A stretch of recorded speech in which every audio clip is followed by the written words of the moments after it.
हूं आपके साथ स्वाति आर्य। स्वागत है आप सभी का हमारे इस खास बुलेटिन में और बुलेटिन की शुरुआत बड़ी खबर के साथ करेंगे। यूपी में लोकसभा चुनाव से जुड़ी यह बड़ी खबर, सहयोगी दलों के लिए 6 सीटें छोड़ेगी बीजेपी। ये सूत्रों के हवाले से बड़ी जानकारी आप तक पहुंचा रहे हैं। 72 सीटें अपने पास रखेगी बीजेपी, ये भी सूत्रों के हवाले से जानकारी। आरएलडी और अपना दल के लिए 2-2 सीटें छोड़ेगी। इसी के साथ ही एसबी एसपी निषाद पार्टी को 1-1 सीट दी जाएगी। तो सूत्रों के हवाले से ये बड़ी जानकारी आप तक पहुंचा रहे हैं। तो 6 सीटें छोड़ेगी सहयोगी दलों के लिए भारतीय जनता पार्टी। लोकसभा चुनाव के लिए बड़ी तैयारी है बीजेपी की और ऐसे में किस तरह से यूपी को साधना है और तमाम सीटों पर जीत हासिल करनी है, उसके लिए पूरा होमवर्क बीजेपी ने कर लिया है। और इस बीच ये बड़ी खबर की 72 सीटें अपने पास रखेगी बीजेपी, ये सूत्रों के हवाले से जानकारी सामने निकल कर आ रही है लोकसभा चुनाव में। और इसी के साथ ही जो सहयोगी दल है उसके लिए 6 सीटें बीजेपी की तरफ से छोड़ी जाएगी। तो ज्यादा जानकारी के साथ तुषार हमारे संवाददाता इसी खबर पर जुड़ चुके हैं फोन लाइन पर, सीधा रुख उनका करेंगे और जानकारी लेंगे। तुषार, क्या कुछ जानकारी, कल बड़ी बैठक हुई बीजेपी की तरफ से और सीटों पर मंथन किया गया। अब जानकारी मिल रही है कि यूपी की अगर बात करते हैं तो 72 सीटें बीजेपी अपने पास रखेगी और 6 सीटें सहयोगी दलों के लिए छोड़ेगी। बिल्कुल, देखिए यूपी को लेकर कल अलग से भी एक बैठक हुई थी जिसमें यह फार्मूला तय किया गया कि लोकसभा में सहयोगी दलों के लिए 6 सीटें भारतीय जनता पार्टी छोड़ेगी, जिसमें आरएलडी को 2, अपना दल एस को 2, सुभाषपा को 1 और निषाद पार्टी को 1 सीट देगी। जिसमें अपना दल को मिर्जापुर, इसके अलावा रालोद को बागपत और मुजफ्फरनगर की सीट मिल सकती है। साथ ही वहीं निषाद पार्टी को खिलाबाद की लोकसभा सीट भारतीय जनता पार्टी दे सकती है और सुभाषपा को गाजीपुर या चंदौली में से कोई एक सीट भारतीय जनता पार्टी दे सकती है। कल जिस तरह से बैठक हुई थी, सबसे पहले यूपी सदन में बैठक हुई थी जिसमें यूपी से मुख्यमंत्री योगी आदित्यनाथ, दोनों डिप्टी सीएम, इसके अलावा धर्मपाल सिंह यूपी प्रभारी, साथ ही भारतीय जनता पार्टी के प्रदेश अध्यक्ष भूपेंद्र चौधरी मौजूद थे। और इस बैठक में ही ये तय हुआ कि पहले जो 6 सीटें हैं वो भारतीय जनता पार्टी छोड़ेगी अपने सहयोगी दलों के लिए।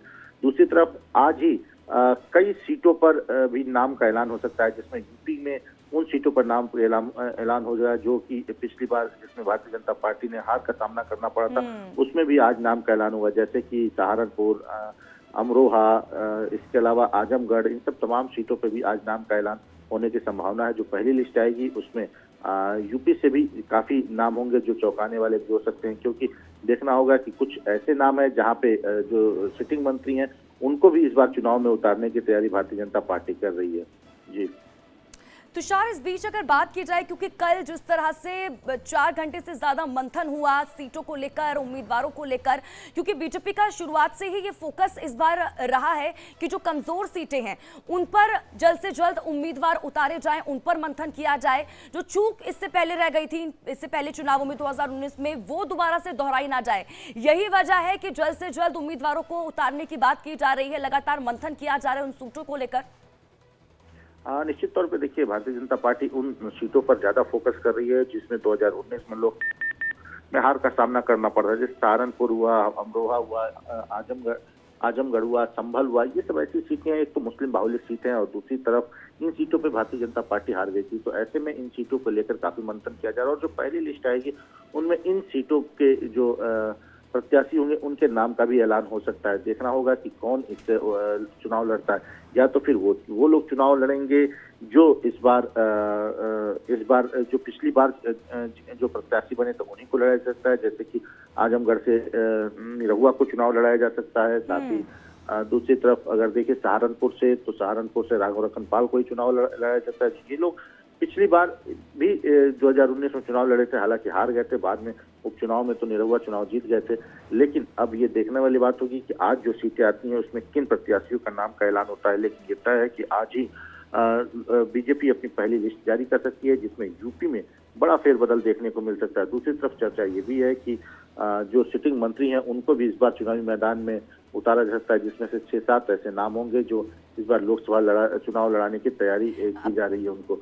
ये देखना होगा कि कौन उम्मीदवारों की नाम करें, उन कैंडिडेट्स की बात करें, क्योंकि जानकारी यही मिल पा रही है। सबसे पहले तो जो बड़े नेता हैं वो उनका नाम इस लिस्ट में देखा जा सकता है और साथ ही साथ फोकस युवाओं और महिलाओं पर सबसे ज्यादा रहने वाला है बीजेपी का। निश्चित तौर पे देखिए, जिस तरह से चुनाव में महिला आरक्षण की बात हो रही थी, तो इस बार बीजेपी कहीं ना कहीं ज्यादा महिलाओं को टिकट देकर एक नजीर दिखाना चाहेगी, क्योंकि अगर देखिए तो भारतीय जनता पार्टी इस बार महिलाओं को ज्यादा सीट देने की तैयारी कर रही है। जिस तरह से भारतीय जनता पार्टी ने चुनाव की तैयारी की है, उसमें महिलाओं पर ज्यादा फोकस रहेगा। तो उन सीटों पर जहाँ पे महिलाओं ठीक है तुषार, बहुत बहुत शुक्रिया इन तमाम